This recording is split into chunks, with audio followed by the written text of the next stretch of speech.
Hi there, welcome. I'm Lisa Ackerman, the Executive Director and co-founder of TACA, and I'm super excited to welcome Dr. Sharief Taraman. It's an honor to interview you today. Welcome.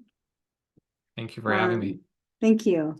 The important work at Cognoa is just incredible because I feel you guys could really help the community accelerate an autism diagnosis and then access to early intervention.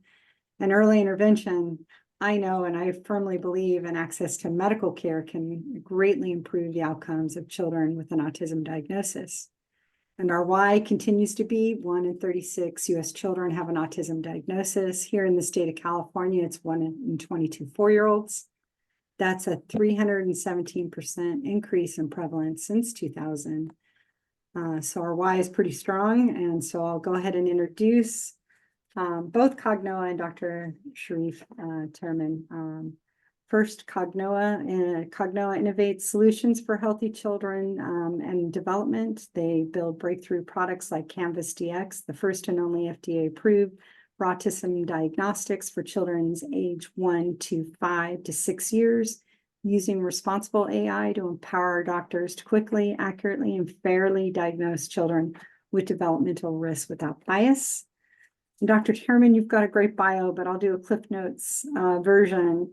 You're the CEO of Cognoa, but what's so wonderful about Dr. Taraman is a dual board certification in neurology with special qualifications in child neurology from the American Board of Psychiatry and Neurology and clinical informics with the American Board of Preventative Medicine. That's some great qualifications for our discussion today.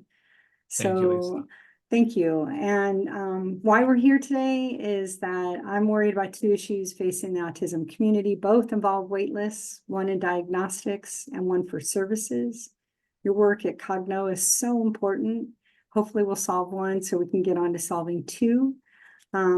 Please give me a summary of the Cognoa waitlist report that was just released. So we worked with Scott Badish to survey developmental centers or people that do developmental evaluations. And essentially the take-home point is something we knew but wanted to quantify, which is that there are unacceptably, excuse me, long wait lists for evaluations. And so like 2/3 of the center reported wait times of over 4 months. And 21% of that group actually had wait lists that were over a year or were so impacted that they actually were no longer accepting new referrals. And I think anyone who's listening to the podcast who's gone through an autism evaluation or is in line to get an autism evaluation or neurodevelopmental evaluation has experienced this and has tried to get in, but has had struggles to actually get the evaluation. Which in many areas is required to get autism-specific interventions. That's great. What prompted you to look at this issue closer? So this is something that I've personally experienced. I think Lisa and I were talking a little bit before we came online for the podcast, but I was the former division chief for a children's hospital here in Orange County, California. And as de facto pediatric neurology was sort of the if you can't get into the autism centers, come to us and we'll do the evaluation. And so we were looking at this wait list, and it was one of the things that I was tasked to try and address. And the reality was I couldn't hire enough pediatric neurologists to meet the demand. And so we were really trying to understand, how does technology and can we use something like Canvas DX to really enforce and create a larger group of individuals who can do a diagnosis fairly equitably, et cetera, all the things that you had mentioned. And the reality is actually, in many ways, the primary care, specifically pediatricians, are able to, if given the right tools to do it, make an autism diagnosis and not necessarily always have to refer to get services started and get those kids into treatment. I think the other thing that was really interesting too is we wanted to understand what were people doing when they were evaluating autism. And I think what we found is there really is no good standard of care. So we surveyed the group and found over 30 assessments, types of assessment tools were being used today during the diagnostic process. It's kind of hodgepodge, pick some random number of something. And so there's a lot of variation, which I think also, states like how confident are you in the diagnosis? I think a lot of families probably have gone, were either told you don't have autism or you do have autism or you have this potential other condition that's going on, and then they go see someone else and they get a difference of opinion. And so I was really trying to understand what is the state of affairs of how we're evaluating autism throughout the country. And I think what we found is that there's a huge amount of variation. There's state to state variation, there's payer to payer variations, there's a lot of payers mandating or dictating certain tools be used versus other tools. Right. And then we also found too that the length of the evaluations were, in my opinion, excessive. So 80 some percent, I think it was 83% of the centers reported that their evaluations took over 3 hours. And then of those, 25% of them actually were doing evaluations of over 8 hours. And I think the challenge with that, and again, from personal experience, there were a number of times where I would have kids who are driving actually from like the Nevada border or the Arizona border to come see us. And by the time their child comes in and they've traveled, I'm not getting a really good assessment of what the child's typical behaviors are because they're Right. hungry and they're tired and they just traveled, really Right. far to come see me. And so I think that that also may skew what clinicians see.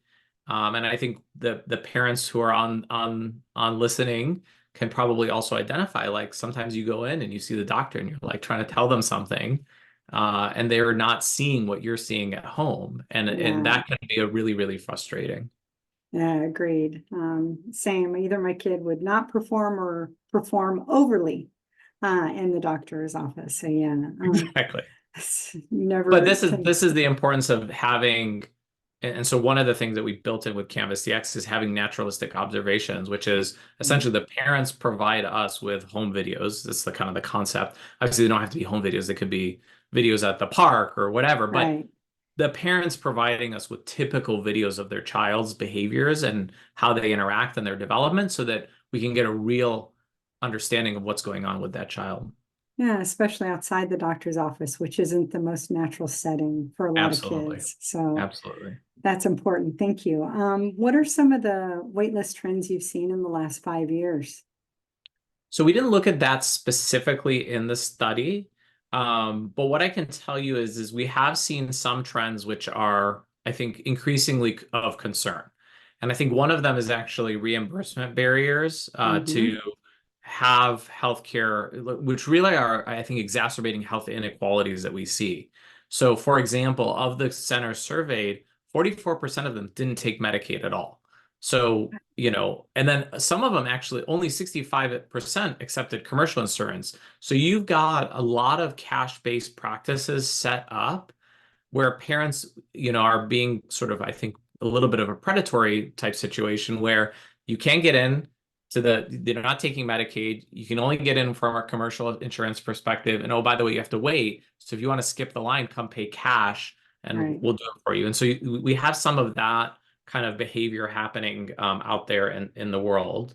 But also too, I think a lot of the barriers that we found in the trends, I think, are continuing. So we found out that documentation burden was a huge one. So creating the reports to get the kids the services they need. I know personally, like it would take me at least an hour if I'm really working hard and super Yeah. focused and I don't get distracted and have to call like and fight with an insurance in the middle of my day to do a documentation of one of my developmental evaluations. Right. But a lot of clinicians are spending 3 hours writing reports to get the kids services once they've been evaluated. Um, but yeah, I think there's a lot of, burdensome reimbursement processes that have continued to trend. The other big one, honestly, though, is that the COVID-19 Mm. pandemic, many children who were born during the pandemic, unfortunately, did not get a lot of socialization opportunities. We did have things like masks, which inhibited potentially language formation. We knew that this was going to be an issue, something we actually talked about in the American Academy of Pediatrics, developmental subgroups. What are we going to do with this? And so now we have these COVID babies who are now COVID toddlers, is what I'm calling them, who have concern for developmental delay that are also getting put into the waitlist queue. And so what you're seeing is, this increasing rate of autism, but also increasing rate of other neurodevelopmental disorders happening. And some of that is, I think, related to the COVID-19 pandemic and the response to it. Yeah, we're going to see a lot of data coming through from that. But let's focus on in your work, what were the electronic records showing you based on diagnostic timelines for autism? Yeah, this is a really interesting one. So maybe at the highest population level. So one of the things that the United States tracks as part of its healthy people goals is what is the age, so the average age of diagnosis for kids getting treatment. And they have like a target of, but by the age of 4, we want to know that kids, I think the target's 78%. So 78% of the kids get treated by the age of 4 who have autism in early intervention. And what happened is that we're actually getting worse. So the healthy people 2030 goals, that number is actually going in the wrong direction. So we're trending in the wrong way. So that's like an upscale of all the medical records. The other thing that's really kind of concerning, and it wasn't part of this survey, but what we know from electronic medical records is that from initial parental concern, there are many, many, many, many visits that happen within the healthcare system before a child actually makes or gets an autism diagnosis. And if you look at kids who, if you just took like all the kids and you said, okay, we're going to pick the median, the middle, middle age at which kids get diagnosed, and look at time before and time after. So the kids that were diagnosed early, quote unquote, versus later, there's actually twice the healthcare costs that happen if the kids are diagnosed after the median time. And one of the things that seems to drive that is a lot of probably unnecessary testing. So what happens is, as a parent, you're kind of like, what's going on with my child? The pediatrician's like, go wait in this line, which is 9 months, a year or more to go get an evaluation. And then you're like, well, we got to do something, right? And so then what happens is that there's sort of this pressure to maybe get tests that maybe you don't need, which also can be very difficult for a family, right? So I think this is really an important concept. As a parent, as a family, we only have so much time and energy and resources, right? So where are you going to focus your resources, right?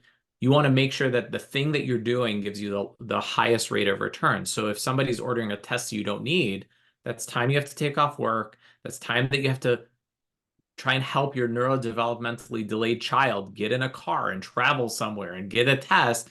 And it's like, did they really need that test? Was that worth it? I'm not saying don't get tests, please, the listeners, but what I'm saying is that there's a problem. There's a systematic problem in our healthcare system that is creating not only things that I think are harming patients because they're not able to get that early evaluation, but actually costing the healthcare system more. And so if there are individuals who are part of a payer plan listening, right, hopefully what they're hearing is that they should create and enforce and support ways to get early diagnosis done within the healthcare system, because actually it's advantageous for everybody. Yeah, exactly. And personally, my son failed his MCHAT at 19 months, and the pediatrician said nothing about it.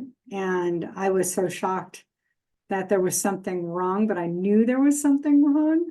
That whole dichotomy of should I say something, love my kid, but really, if we would have acted, he would have accessed early intervention a lot sooner than he did over a year later.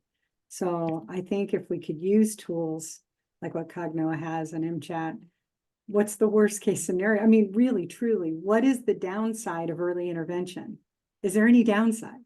Yeah, great question. There is no downside to early intervention. I mean, there's a cost, but the reality is that if you try and do early intervention for a child who's diagnosed after the age of 4, which is the current average age of diagnosis, versus a child at 18 or 24 months, right? There is a huge difference between the amount of services that the 4-year-old's going to need versus the 2-year-old. So what we often see is the 2-year-old can get the interventions In some cases, in a recent study out of Boston Children's, they found nearly 4 in every 10 children will actually lose the diagnosis, meaning that their early intervention was so successful that they're no longer having maladaptive behaviors that they meet criteria for autism, right? So they become these neurodivergent individuals. And some studies have shown that up to 75% of those kids will go to mainstream education classrooms when they're going into kindergarten or first grade versus needing to be in a special education classroom and separated out from the general population. Now they still may need some special education supports, but they're not in a self-contained special education classroom. The child who gets diagnosed at 4 is likely to need that early intervention, quote unquote, for a much longer period of time, more intensive. And this is like anything in medicine, right? The longer I let my diabetes go, the harder it Yeah, is to correct my diabetes. If I catch it early and maybe even pre-diabetes, I can do dietary interventions and I can do this and I can do that. And yeah. maybe I don't actually develop diabetes, right? So in the same way, this early is everything concept is so important. And the reality is that if we have wait lists and we continue to tolerate and allow wait lists, then we lose that window of opportunity. And that's not fair to anybody. And it's not fair to the healthcare providers either. So I think collectively, as healthcare providers, as parents, as policymakers, as advocacy, as payers, all of us need to align and all of us need to work together to actually help achieve early evaluation, early intervention, because that's going to make the world of a difference for everyone involved. Oh my gosh. So just to cheerlead that along with you, there is one study, and we'll put this in the notes, that your rate of return on early intervention is 4 to 9 times the Absolutely. cost, which is, you can't get that on Wall Street anywhere. So you might as well invest in kids. It's a much better investment. Yeah, I mean, I think the payers or the immediate return on investment for a payer is at least $2,500 is what the Wow. data suggests.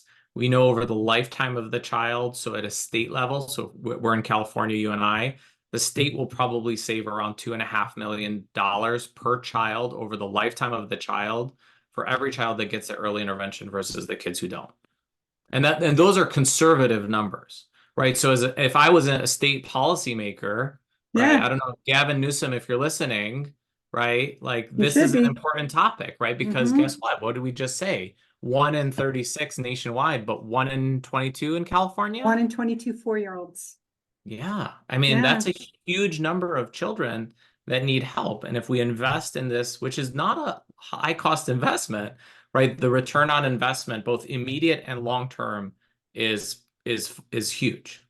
Yeah, and we have a big group of families. So we serve over 90,000 now, that are sandwiched between, having a parent that has needs and a Mhm. child or children with special needs. And those communities are even more strapped. So if we could take Absolutely. care of one and invest early, then we have a taxpayer later on, which is a great investment, not only building bright futures. But let's change topics for a moment. There seems to be in the report a rural and demographic segments dilemma in diagnosing autism. Can you explain and how we can do better there? Yeah, so one of the things again, like that we're relying on from the waitlist survey is essentially you need specialists. So you need a Right. pediatric neurologist, a developmental pediatrician, a psychologist to make the diagnosis in most cases, because we haven't properly equipped historically the primary care pediatricians, family practice doctors to make a diagnosis or with a high confidence either rule in or rule out autism. Right. We also know that 80% of counties in the United States don't have an autism center. And so you're traveling as a parent, and the American Academy of Pediatrics will actually look, you can go and say, what is the average distance and max distance to go see a developmental pediatrician in a state? And you got families that need to travel over 1,000 miles to get to a developmental specialist to, get an evaluation. By the way, I think there was it was like 30 or less people matched in developmental pediatrics as a specialty this past ranking. So you can imagine Oh, there's an ever increasing shortage of specialists in the neurodevelopmental space. So the reality is this: we've got to move to primary care space. There are programs like Autism Echo, which does help in some rural areas. So like University of Missouri and Cognoa actually worked on a project together to try and help rural families in Missouri and see if we can, get them diagnosed faster, which the reality is that everything in our clinical trial supports, the ability to use telemedicine to do an autism diagnosis and do it very accurately. And again, the reality is like we talked about, those naturalistic videos of a child that we take in with Canvas DX, in many ways are actually much more powerful than having a kid in an artificial setting, sitting around trying to do 2 hours of me playing with toys with them.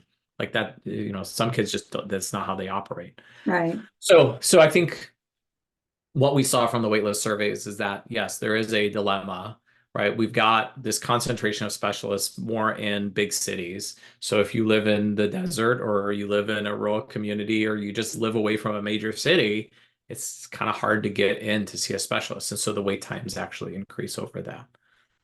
Yeah, we got to fix that. And kind of going back to the early intervention, you mentioned, I think in this report, the window of opportunity for speech and social skills. Why is it so important to tackle waitlist just on those two items? Yeah, so there's this concept of neuroplasticity that happens. So what's happening from birth is and onward is you actually create a lot of connections between your neurons. So you are born with a set number of neurons and they make a bunch of connections and you make more connections than you actually need. And then what happens is those connections actually get pruned back and you create like dominant pathways essentially. And that window starts closing around so if you hear there's like 0 to 3, right? That's like a really important time. And then there's sort of the first five, right? There's the first five California, right? So what happens is 0 to 3 is sort of super critical. And then 3 to 5, you essentially start pruning. And so you really want to catch these kids before 3. We know that if a child doesn't develop language skills, or at least some basic components of the pathway, which is called the arcuate fasciculus in the brain for language development by the age of 5, I can probably throw as much speech therapy at you as I could, and that child's probably never going to develop language skills. And so if you miss that window again, it's really hard to kind of create the pathway. So you have to try and create the pathway and get those synapses to form and then prune so you create the dominant pathway before the age of 5. And again, if you're diagnosing at 4, you're not going to, or 4.5, and then we just talked about there's a wait to get into services. Now you're like, oh, I'm 5, I'm starting my speech therapy. It's just too late.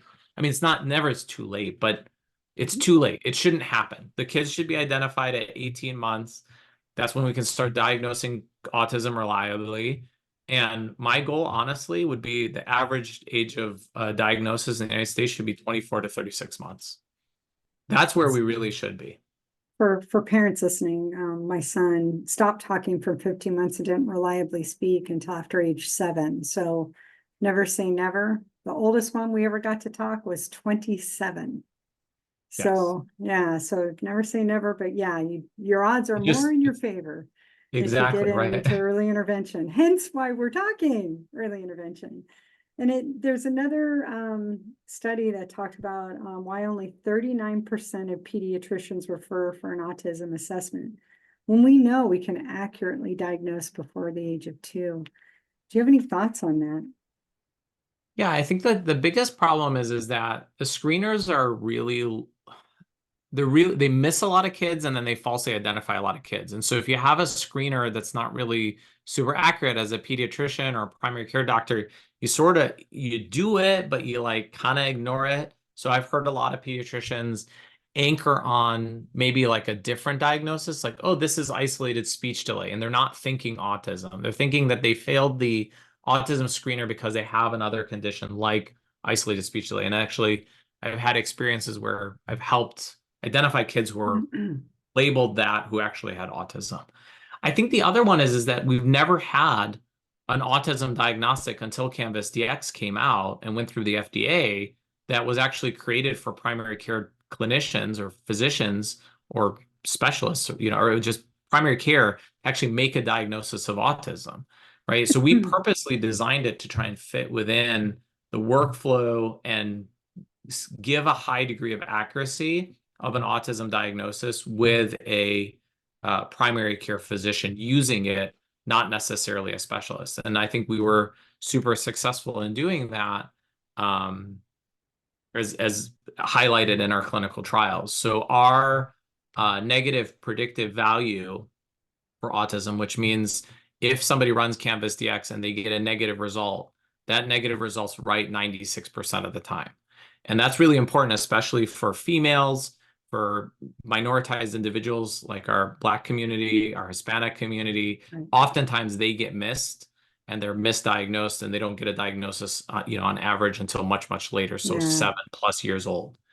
And then I think on the other side of that, what we know is a lot of kids will get misdiagnosed with autism who have something like intellectual disability. So what's happening is if you have isolated intellectual disability, you may get misdiagnosed with autism, in some cases as an example. And so what we saw in the positive predictive rate historically, it's all over the place, but it's not really great. So, the inter-rater agreement, so two independent specialist physicians agreeing on a diagnosis of autism, was only maybe around 70%, maybe even lower in some cases, but let's generously say 70% of the time they would agree.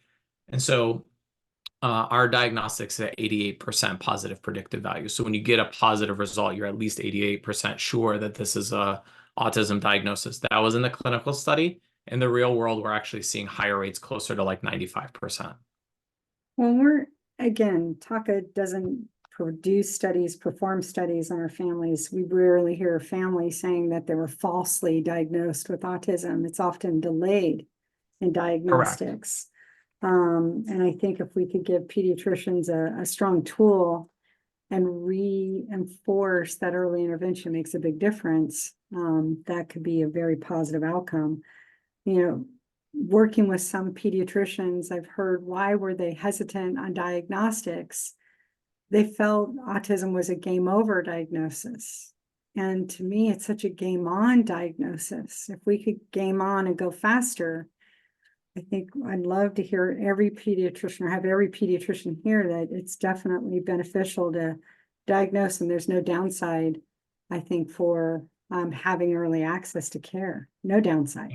I think that there is definitely a component of education, right? You have to know how to deliver an autism diagnosis. Right. I think, it is. If you're going to go through the stages of grief as an individual receiving an autism diagnosis for your child. That's generally, or even as an individual, because we know some older individuals are getting diagnosed with autism as adults because they were missed as children.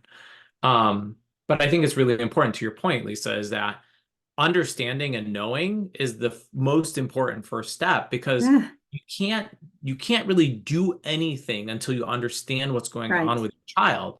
And then part of the importance of an evaluation is not just the label of is it autism or not. So one of the things that our device does is actually list out developmental domains, and we identify where the child's strengths are in each of the developmental domains, so you can understand, okay, well, language is relatively weaker than other areas for my child. If I had to focus on what to do, I can focus. And so this guiding the pediatrician on what the next steps are, by giving them information at their fingertips, is really, really important. You can imagine one of the challenges, I think, also too, for the pediatricians, if I don't know what to do for you, then I'm kind of like scared to do it. But if Right. we equip them and we give them the resources, and the parents or caregivers the resources to understand this is what's happening with my child and their development, then they can go and take the next steps and they can make action. And I think that that's really important. I agree. And I think parents want to do as much as they can for their kids. I've never met a parent who says, oh, I'm not interested in helping them. Everyone wants them to get help. And if you have a label and Absolutely. you know what to do, you can make a difference. So Absolutely. encouraging that. Thank you. I'm just going, yes. So there was the CDC campaign, Learn the Signs, millions of dollars spent on that campaign. In your opinion, was it effective, and what else can be done? I think it was helpful in terms of helping people understand, right? So education, I think, is very, very important.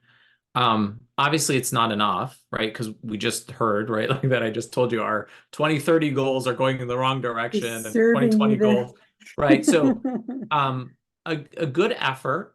I think it was an important step. But the reality is that knowing without the ability to get the diagnosis and get someone to diagnose you as a clinician and direct you to the early intervention services is the challenge, right? So I think this is where my investment of my time and my energy to say, okay, I'm going to actually, stop seeing patients as an outpatient, because as a physician, I'll tell you, maybe I could see, I don't know, when I'm really working super hard, I'd see maybe like 20 patients a day, right? And to me, I'm always about systems. Can I help millions of patients, right? So I traded my time as a clinician temporarily, right, to do something because I saw that there was this unmet need. And the reality is me adding more clinics and trying to evaluate more kids as a one-off wasn't going to fix the problem. And so this is where I was like, okay, let me invest my time and energy to do a systematic fix so that I can help lots and lots of people all at once. And so that's sort of the trade-off. And I think it's important. If we invest in something, we want to measure what is the return on that investment. And it's not financial. I'm talking about my time, my energy. Right. Right. And for me, it was like, okay, I can do this thing and I can help a limited number of patients, or I can do this thing and I can help lots and lots of people. So to me, it was kind of a no-brainer. It was an easy decision. No, I'm grateful. Yeah, Hard. that I shows. lie. It was actually really hard to say goodbye to my families because many of these kids, I had been seeing them over a decade. I started in 2011 as an attending in California. So, it's almost like a decade worth of patients. Well, hey, we have 6 family events. We're local to each other, so you can come down and hang out with us anytime to Thank see the you. kids. We'd love that. And you said something early about intellectual disability affecting, kids with autism. And I know it's less than 10% of the ASD population and about 1% of the general pop. Is intellectual disability increasing in the number of kids with autism, or percentage-wise for kids with autism? That's a good question. I actually don't know fully the answer to that question. I think one of the things, though, is what we've seen. There was a recent study that came out that looked at additional like neurodivergence in children with autism. And so like ADHD, for example, is I think Mhm. they're now like 50% or something like that. So what you'll see is we know that many of these things kind of track together. So you have a higher rate of autism with intellectual disability versus the general population. You have a higher rate of ADHD and autism versus the general population. I think one of the biggest things that I think concerns me, and again, I've experienced this and I've heard this through my conversations with my colleagues who are on the therapy side, is if you try and address the non-autism condition and don't know that autism is there, the way that we give and deliver the therapies are less effective. So I'll give you a good example, or like a one that I had. So there was a child who had both speech delay, he has autism, but he had speech delay and he had a lot of sensory issues. And we were trying to do speech delay in the context of, we as the healthcare system, speech delay in the context of just speech delay. And there was no understanding that there was actually a bunch of sensory issues. And the reality is that for that specific child, the sensory issues what was causing a lot of the speech issues for that child. And so it wasn't until I had given that child an autism diagnosis, got them into occupational therapy to address the sensory disturbances, Right. that then the speech therapy became more effective. Right. And so I think one of the things that we really want to try and understand for all children is not just obviously autism, but again, this is why that reviewing the developmental domains and where there are strengths and where there are areas where there is more challenge is really, really important. Got it. Got it. And, it's interesting in the CDC, ADAM, the gold standard for counting prevalence of autism. Overall, they said 27% of people with autism being diagnosed, or kids, had profound autism. And in this last ADAM survey, it's risen to 32%, which kind of leads to my question and kind of parlays to what you were just saying, is that the average child with autism has 4.9 other diagnoses like seizures, immune dysfunction, gastrointestinal distress, sleep disorders. I feel like the passion that I have for these kids is that if we fix those chronic health issues, the therapeutics can be definitely much more efficacious. And just want to get your thoughts on that. Yeah, I think that this is it's interesting. So this is actually, I think, in my mind, like sort of uh, a, a bimodal type problem. So Right? one of the issues is I feel like from personal experience, I think that sometimes we will over label things that are not necessarily there. And I think a really good example actually is intellectual disability. Sometimes I have experience working with children, autistic children, who are sort of locked in, if you will. So they're labeled as intellectually disabled, but it's because they have difficulties communicating. And Mm-hmm. so if engaged with someone who's impatient and or they don't have the appropriate, you know, augmentive type solutions to communicate, right? Or they haven't worked enough with a speech therapist to be more verbal, right? They get mislabeled as having intellectual disability when in fact they are not. So I think that that's one edge of sort of that issue. On the flip side, I think you're absolutely right. I know this, right? We see a higher rate of other non-neurologic things going on with the kids. And I think gut disorders is one that, Yeah. is huge. And, again, it's like, what is it, chicken and egg? Is it a gut disorder that's driving the autism, or is the autism driving a gut disorder? Or, how Yeah. it doesn't, I don't know if it really matters. The point is that they're there and we Yeah.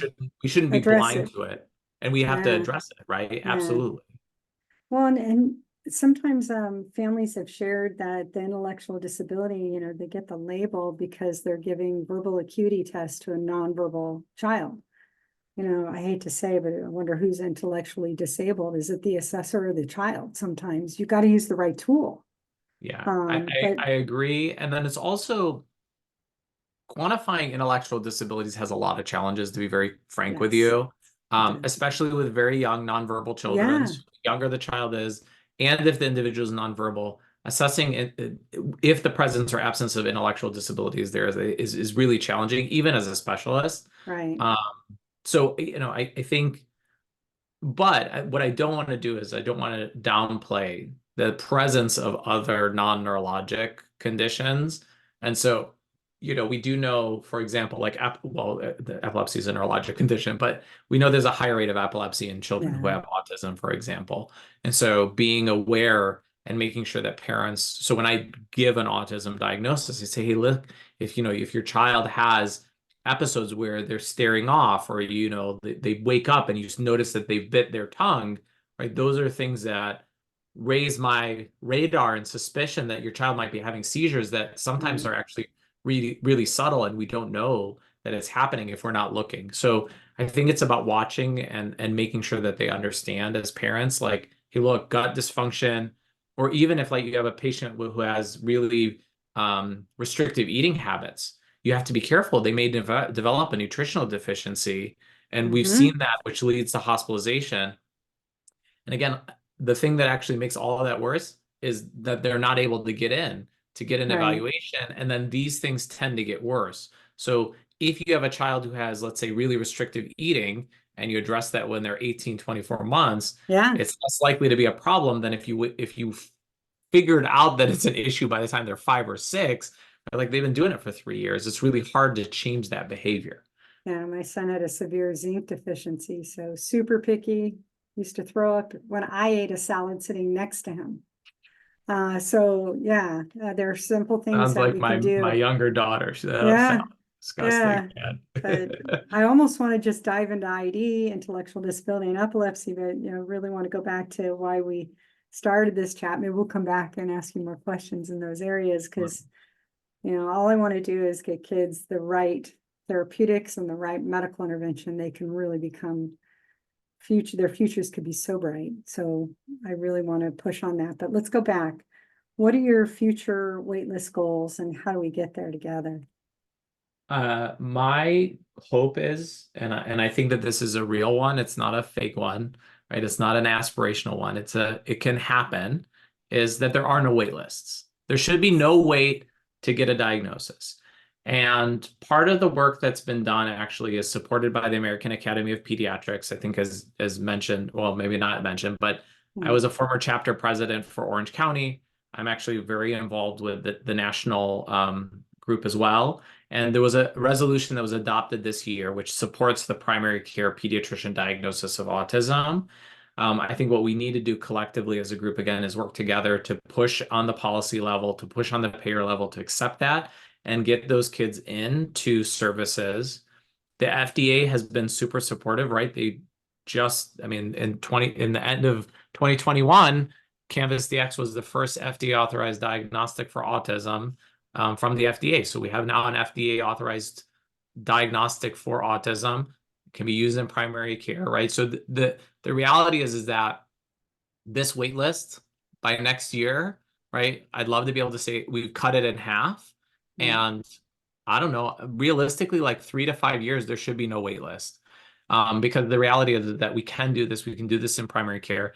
And then look, I'm not saying that every child doesn't need to go to the specialty care setting, right? Like the specialist can focus, but we shouldn't be spending our time and energy on diagnosing. So right now, informally, I've asked my colleagues, how much of your time, energy, resources are you spending on diagnosis versus treatment? And most of the autism centers, 85% of their resources are being done to drive diagnosis. Well, why don't we move the diagnosis to primary care? And then now we have a diagnosis, focus your resources in the specialty care setting on complex kids, treatment of those complex individuals, right? That's what matters, right? So we're spending resources, and a lot of parents have told me like they're frustrated. They go, they get an evaluation, they get a diagnosis, and then it's like, hey, sorry, we're so busy. We don't, go figure it out now in the world. Go to the world and figure out how to manage your autism. No, like let's refocus where we're spending our time and energy. So my goal would be every child's evaluated for the most part in primary care. Complex kids or, hard diagnoses go to the specialty care center. And then most of the specialty care center is spent on refocusing on the, 4.9 other diagnoses that the child has, helping the parents with the gut issues, helping them with the sleep apnea, helping them with the epilepsy, managing that stuff as a team. That's where we should be.